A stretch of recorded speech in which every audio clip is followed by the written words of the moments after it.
Alright, homework 8, problem 6. If a single slit produces a first minimum at 14.5 degrees, at what angle is the second order minimum?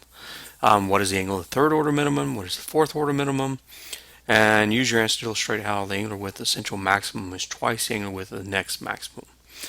Okay, so this is a single slit, so d sine theta, right, equals m lambda. That's where we're starting from. Now, in this problem, we get that theta is 14.5 degrees when the first order minimum, at the first order minimum. The first order minimum means m is 1. So if we stick in 1, m is 1, and we solve for lambda over d, what we get is lambda over d, right, is the sine of 14.5 degrees. Now, we don't know what lambda r d are, right? But we now have their ratio. We now have their ratio. And if we look then at the second order minimum, right? If we look at the second order minimum, now that we know what lambda over d is, let me rephrase that. We know lambda over d. So if we look at the second order minimum, sine theta, I'll put 2 here, all right, equals, m is now 2. Well, let me put, 2 lambda over d, which is just 2 times sine of 14.5 degrees. Right? So sine theta 2 is 2 times the sine of 14.5 degrees, and that makes theta 2 equal to the inverse sine of 2 times sine of 14.5 degrees. And we'll pop over to Excel and take a whack at figuring that out.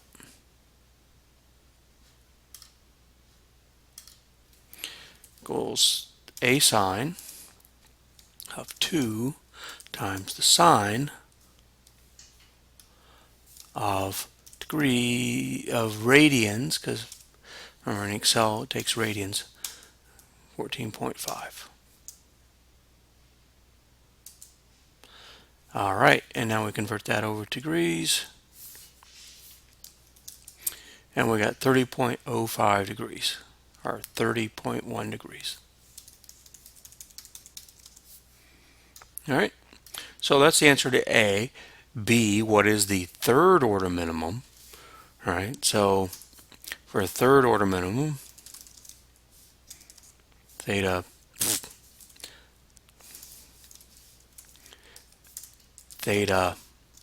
3 is the inverse sine of just 3 times the sine of 14.5 degrees.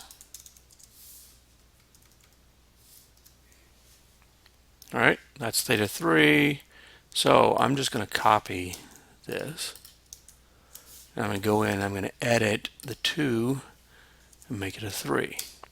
And we get 48.7 degrees.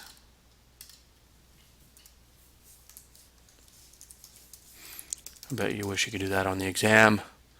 All right, and then the fourth order. All right, fourth order. Put in 4. Pop over to Excel. Stick in 4. What did I do wrong?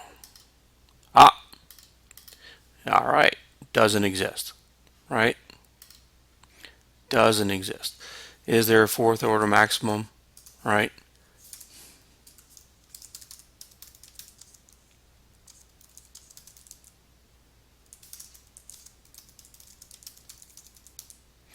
Now, why is this? What is the sine of 14.5 degrees?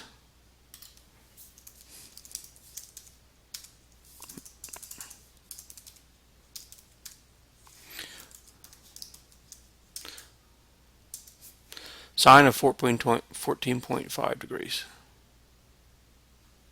Oh, and I did that backwards. Sine of radians of 14.5. All right, so the sine of 14.5 degrees is 0.25. So by the time we get up to where we have 4 times that, we're talking about a number that is greater than 1. And the sine cannot be greater than 1. Sine function cannot be greater than 1. So there is no inverse sine that exists for the fourth order maximum. So that just stretches off. After the third, it just stretches off to infinity. And then use your answer to illustrate the angular width of the central maximum is about twice the angular width of the other maximum. So here we go. What is the width of central maximum? Is twice the 14.5 degrees, right? So it's 29 degrees. The width of the next one, all right, so it goes from 30.1 degrees to 14.5 degrees, all right, and so that is 15.6 degrees.